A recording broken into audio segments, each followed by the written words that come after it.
Hi friends, అందరు ఎలా ఉన్నారు? బాగున్నారా? Welcome to my milky's world YouTube channel. ఈరోజు స్టోరీలోకి వెళ్తే, అనగనగా రెండు కాకులు, వాటి పేర్లు బోలు గోలు.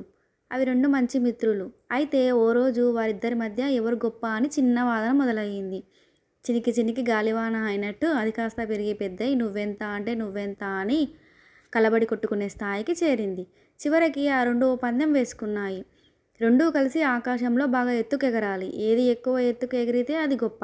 అయితే ఉట్టిగా ఎగరడం కాదు, ఏదో ఒక బరువు మోస్తూ ఎగరాలన్నమాట. ఈ రెండిటిలోనూ బోలు కొంచెం గడుసైనది, గోలు కాస్తంత అమాయకురాలు. బోలు ఏం చేసిందంటే, ఒక సంచిలో కొన్ని దూది ఉండలు, మరో సంచిలో ఉప్పురాళ్ళు పెట్టి వాటిని మూటలా కట్టింది. దూది సంచినేమో తాను తీసుకుంది, ఉప్పు మూట సంచినేమో గోలుకిచ్చింది.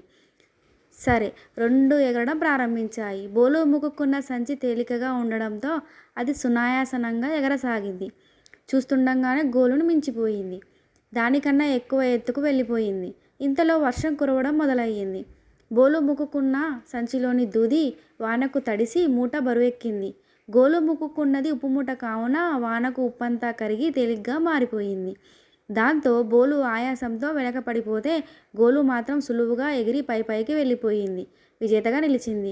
చివరికి తాను తీసుకున్న గోతిలో తానే పడ్డట్టయింది బోలు పరిస్థితి. నీతేంటంటే, మోసంతో తాత్కాలికంగా గెలవచ్చేమో కానీ అంతిమ విజయం మాత్రం న్యాయానిదే. ఈ స్టోరీ మీకు నచ్చితే లైక్, షేర్, సబ్స్క్రైబ్